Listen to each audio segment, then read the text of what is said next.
J'ai vu que le président Kabila avait fait une interview chez nos amis des librebelgique.be, donc un journal. Mais là, j'ai également vu, pendant ces 2-3 jours d'absence, Kabila faire une autre interview, mais cette fois-ci en anglais, avec un autre média international. Quand j'ai jeté un coup d'œil sur l'interview de Kabila, c'est vrai que j'ai l'impression que dans sa deuxième interview, il est allé un peu plus loin que la première, parce que là, il a martelé sur la dangerosité et la toxicité du leadership de M. Tshisekedi. Je me suis posé la question sur la nécessité de ces interviews, la multiplication de ces interviews que Kabila donne, notamment au niveau des médias internationaux. Et ça me conforte dans mes analyses que j'ai fait ici lorsque Kabila a donné son interview au niveau de Libre Belgique. Donc, il parle dans un média francophone, et notamment un média belge, et là, il vient de parler dans un autre média pour un public international, mais en anglais. En anglais.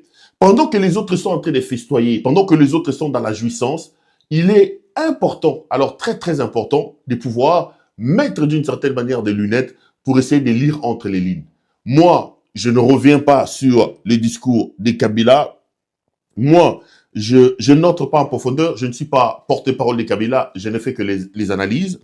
Lorsqu'il fait son histoire sur la Libre Belgique, je vous ai dit qu'il faut commencer par voir quelques 2-3 messages subliminaux que Kabila donne dans ces messages. Parce que quand vous lisez le thème de l'émission aujourd'hui, je dis que le dernier round entre Kabila et Tshisekedi se prépare. Et je voudrais me justifier très rapidement pour vous parler de la qualification des léopards, parce que l'émission sera essentiellement tournée autour de ces thèmes-là aujourd'hui. J'avais dit, quand il sort au niveau des Libres Belgique, que vous avez quelques 2-3 messages subliminaux contenus dans cette interview de Kabila. La première, c'était le timing et les lieux choisis. Kabila décide donc de faire cette interview à Goma, dans le Nord Kivu, et il choisit comme timing le lendemain d'une tentative de mort contre sa personne. Et ici, j'avais démontré à cette époque-là que Kabila n'a pas fait cette émission-là dans ces timings-là de manière innocente. Pour lui, il est donc question de se moquer d'une certaine manière des personnes qui ont attenté à sa vie. Vous en avez voulu à moi, vous avez voulu me ôter la vie, mais je suis vivant et je vous parle à partir de la ville de Goma. C'est le premier message subliminal contenu à l'intérieur. Le deuxième, c'est le média choisi, le canal choisi pour passer ce message. Que Kabila décide de donner cette interview à un média belge, un média international, au départ, ce message est plutôt destiné à cette communauté-là. Ce message est un message d'alerte. C'était un message d'alerte. Et d'ailleurs, quand vous lisez cette interview, superbe interview réalisée par notre confrère Hubert Leclerc, vous allez voir dans le tout dernier paragraphe, Kabila a réservé son énergie à la Belgique, en disant que la Belgique était en train de se disqualifier.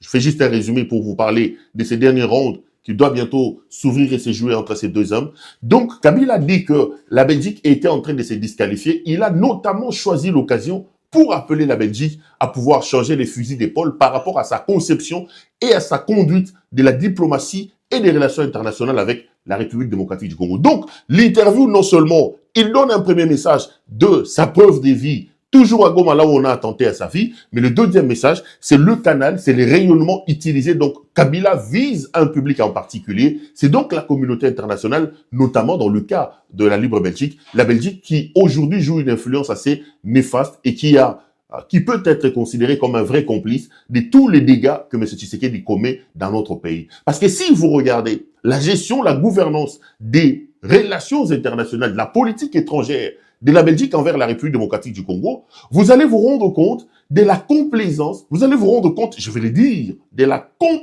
moi j'appelle ça la complicité. Hein. Pour moi, la Belgique, ayant des rapports particuliers avec la République démocratique du Congo, parce que c'est quand même un pays que la Belgique a colonisé, la Belgique devait être en ligne de front aujourd'hui pour le respect des droits de l'homme, pour le respect de ce qui se passe en République démocratique du Congo, mais que la Belgique décide d'accompagner autant ces régimes qui tuent, qui violent, qui détruisent et qui font des dégâts en RDC. J'ai toujours attiré l'attention de la Belgique en rappelant à la Belgique qu'elle risque justement d'être considérée comme une sorte de complice par rapport à Makambu Oyo et Zakoleka na République démocratique du Congo. Mais dans le fond, les gens se sont largement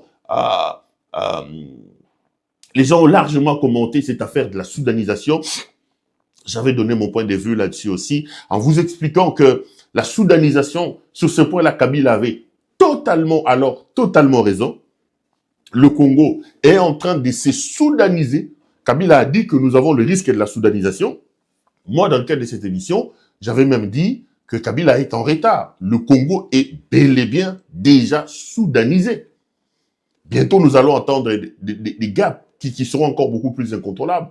Et j'étais en train de discuter avec des amis qui m'ont dit, mais il y a au comique sentimentaliste, osons soutenir Kabila dans le bon et dans le mal. Comment tu peux soutenir un concept aussi malheureux que la soudanisation? Je repose aussi la question ici, devant vous, à ceux qui voient les choses différemment que moi, à ceux qui voient les choses différemment que Kabila. Aujourd'hui, combien de pourcentage de notre pays, vous, comme peuple, comme citoyen, vous êtes sûr de contrôler et vous êtes sûr de vous promener en paix? Même à Kinshasa aujourd'hui, je vais en parler demain dans mon émission, j'ai vu encore des images scandaleuses de ces braquages qui se font désormais en plein jour. Vous avez vu avant-hier, je crois hier ou avant-hier, ce qui s'est passé au marché d'Elvon. En plein jour, des gens débarquent en moto, ils braquent des gens, ils tuent. Les braquages en plein jour. Donc des bandits, des braqueurs peuvent arriver avec des motos, au vu et au su de tout le monde, ils tirent en l'air, ils tuent les gens, ils braquent, ils prennent des millions, ils prennent des petites sommes d'argent déjà et ils partent. Vous savez que depuis un temps, j'avais porté le combat de notre frère qui est décédé, Ekofo, qui est décédé à Yolo. Vous avez encore vu, je reviendrai avec les images probablement demain dans mon émission, vous avez vu ce qui s'est passé à Yolo. Mais c'est exactement ça la soudanisation. La soudanisation veut tout simplement dire l'effondrement de l'État. La soudanisation veut dire l'absence de l'autorité de l'État. L'État n'a plus le contrôle de son territoire. C'est ce qui se passe au Soudan aujourd'hui entre deux factions. Vous avez le général Emeti d'un côté et vous avez le général El Bourhan de l'autre. Ça tire à gauche, à droite. Vous avez aujourd'hui au Congo des pans entiers de ce pays, notamment Bunagana, Goma, Bukavu, etc., où l'autorité de l'État ne s'exerce plus. Où l'État congolais n'a plus le contrôle. Mais pourquoi on doit se cacher quand on dit qu'on est en pleine soudanisation? Vous avez des situations incontrôlées à Bunia, etc. À Nituri, on tue, on viole. Au sortir de la ville de Kinshasa ici, vous avez les Mobundo. Rien qu'ici à Maluku. Et vous avez en plein Kinshasa un chaos terrible. Avec des braquages. Avec ces enfants, ces voyous, ces milices des forces du progrès. Donc, nous ne sommes pas en train de nous soudaniser, mais l'incompétence, la malgouvernance et la gestion de Tshisekedi nous a déjà plongé en pleine soudanisation. Mais j'ai même vu les gens en train de dire « Non, il faut pas dire ça. Non, il faut pas dire ceci. » Vous savez, et j'ai même vu Patrick Mouyaya interdire aux gens d'utiliser le concept de soudanisation. Et on reproche à Kabila le fait d'avoir alerté. Kabila n'a pas dit que je soutiens la soudanisation. Kabila a dit, nous sommes obligés de nous réveiller parce que le pays est en train de se soudaniser. Comment peut-on tenir rigueur à quelqu'un qui dit, hé les amis, faisons attention.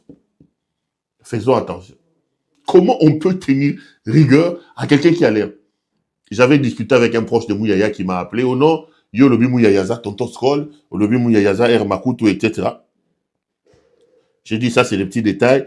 Entrons en profondeur pour ce pourquoi tu m'as appelé. Ça c'est des petits détails, des rien du tout. Oh non, mais par rapport à la soudanisation, nous t'avons suivi, etc. J'ai dit, mais lorsque Mouyaya lance son histoire de Bendele Koyate, vous avez lancé Bendele Koyate, pourquoi? Oh non, mais Perrault n'oublie quand même pas que malgré nos contradictions, aux Congolais, ils ont évité que Mbok ils ont couru risque à balkanisation. J'ai dit, quoi? On a que ce pays-là. Aujourd'hui, si on balkanise le Congo, tu ne vois pas. J'ai dit, vous avez lancé Bendele Koyate. Oui, c'était une campagne pour soutenir les FARDC, donner la force à notre armée et au-dessus de tout pour éviter ces élans, ces idées de balkanisation. Il y a nos voisins qui ne nous aiment pas. J'ai dit, pour éviter la balkanisation. Donc vous, au gouvernement, vous avez la possibilité, vous avez vous le droit d'alerter les gens sur le danger qui nous guette. Vous ne vous empêchez pas de faire des campagnes pour dire attention à la balkanisation. Vous n'avez pas vous n'avez pas honte de dire non, Bendele Koyate, soutenons les FARDC. Sinon, donc vous au gouvernement, vous avez donc le droit de pouvoir alerter contre la balkanisation, mais Kabila lui, n'a pas le droit de pouvoir alerter sur la soudanisation. Quelle est la différence entre balkanisation et soudanisation? Kabila n'a pas dit que soudanisons le Congo. Kabila n'a pas dit que je soutiens la soudanisation. Kabila a dit le contexte ici va nous amener à la balkanisation. Autant vous, vous dites soutenons le Congo contre la balkanisation. Au lieu de l'applaudir et de se dire qu'il a raison, ce pays, nous avons tous le droit de nous mettre debout, de le soutenir, pour que nous n'entrions pas, pour que nous ne ressemblons pas au Soudan. Mais non. Mais non. Vous dites non, à lobby soudanisé, à lobby soudanisation. Donc vous pouvez alerter le Congolais contre la balkanisation, mais les autres n'ont pas le droit de le faire. Finalement, qu'est-ce que vous voulez? Qu'est-ce que l'on veut dans ce pays? C'est la question que je me pose. C'est vouloir une chose et son contraire. Donc, l'homme Kabila a totalement raison. Totalement raison. Mais il ne s'est pas arrêté là. Il vient de donner une autre interview, cette fois-ci en anglais, toujours avec un média étranger. Et dans cette interview, quand vous lisez, vous vous rendez compte que Kabila est allé un peu plus loin. C'est là que je parle du tout dernier round. Kabila, à mon sens, est en train de préparer un tout dernier round contre Félix-Antoine Tshisekedi. Vous ne pouvez pas, et ça c'est très dangereux, nous tous, nous avons commis cette erreur-là. Et j'ai comme l'impression que les autres ont tendance à vouloir commettre cette erreur avec Kabila. C'est quoi cette erreur? Nous avons nous tous dit, avec raison d'ailleurs, que Tshisekedi était un idiot, que Tshisekedi n'avait pas d'intelligence, que Tshisekedi n'avait... Et je vous dis que c'est vrai, hein? C'est vrai. Tous ces qualificatifs-là, quand vous regardez Tshisekedi, vous regardez sa gouvernance, c'est la médiocrité dans son expression la plus éloquente.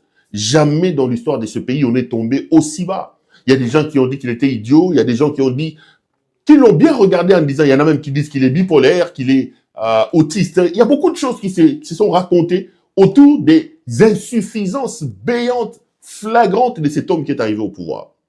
Et j'ai comme l'impression que la plupart de nous tous, et même de ses adversaires politiques, ont logiquement regardé cette situation et ils se sont désarmés au point de se dire « Ah, il fera rien ». Et aujourd'hui, c'est cet homme-là qui a réussi à désarmer Kabila. C'est cet homme-là qui a réussi, comme lui-même a dit, déboulonner Kabila. Donc, j'ai l'impression qu'on ne l'a pas traité avec justesse.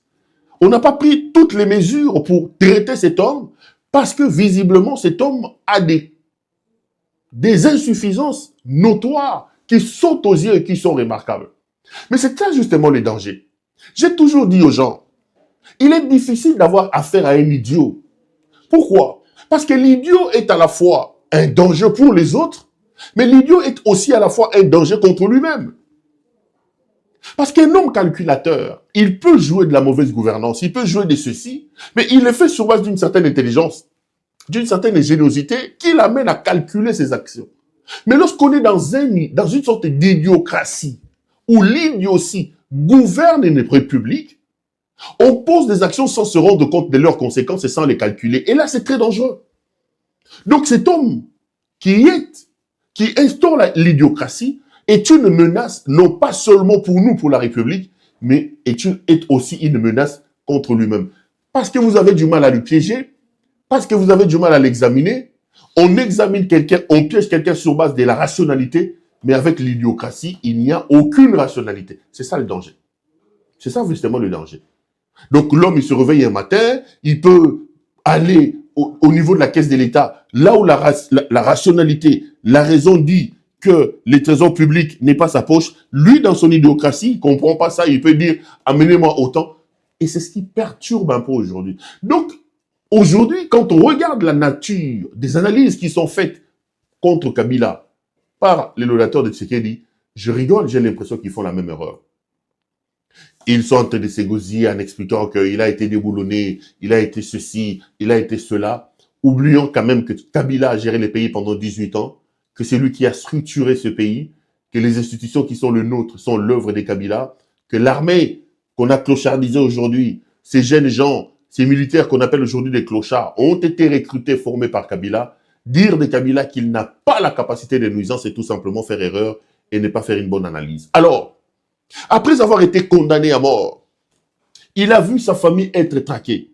Ses enfants sont à l'étranger. Sa propre femme est à l'étranger. Ses sœurs et ses frères. Aujourd'hui, on a commencé un saccage en bande organisée de tout ce bien. Les maisons de Kabila sont arrachées, même les maisons appartenant à sa belle famille sont pillées, etc. C'est un homme. J'ai l'impression que quand on lit aujourd'hui les interviews de Kabila, réputé taiseux, un homme qui n'a pas souvent l'habitude de parler, de prendre la parole, quand il décide aujourd'hui de prendre à gauche et à droite, les amis, faisons attention. Il y a un tout dernier round, un dernier vrai face-à-face qui se prépare. Kabila est dans la logique d'une campagne en attirant l'attention de la communauté internationale pour leur dire « J'ai beaucoup attendu, j'ai beaucoup patienté, vous l'aurez voulu. Vous l'aurez voulu. » C'est comme ça que moi j'interprète la multiplication de ces interviews. Bon, j'ai certains de mes téléspectateurs qui me disent « Ah, asala kaka soki akosala. Loba loba sala bien. » Comme aime bien le dire le Congolais, loba loba sala rien. Pero bomba matière. Tolembié, mais voilà. Loba loba sala rien. Mais quand un taiseux comme Kabila, un homme qui a l'habitude de mystifier, de rendre mystère sa parole, commence à prendre la parole, attend à gauche et à droite, il faut faire très très attention et il faut prendre ça au sérieux. Croyez-moi qu'il y a un tout dernier round qui s'ouvre avec M. Kabila et Kabila est tout simplement dans une sorte de campagne pour attirer la communauté pour attirer l'attention de la communauté internationale pour qu'enfin qu'on ne dise pas voilà ce qui s'est passé. Vous avez été prévenu. Il est tout simplement en train d'alerter, croyez-moi. Bon, que dans les jours qui arrivent, vous aurez de ces nouvelles-là. Vous aurez véritablement ces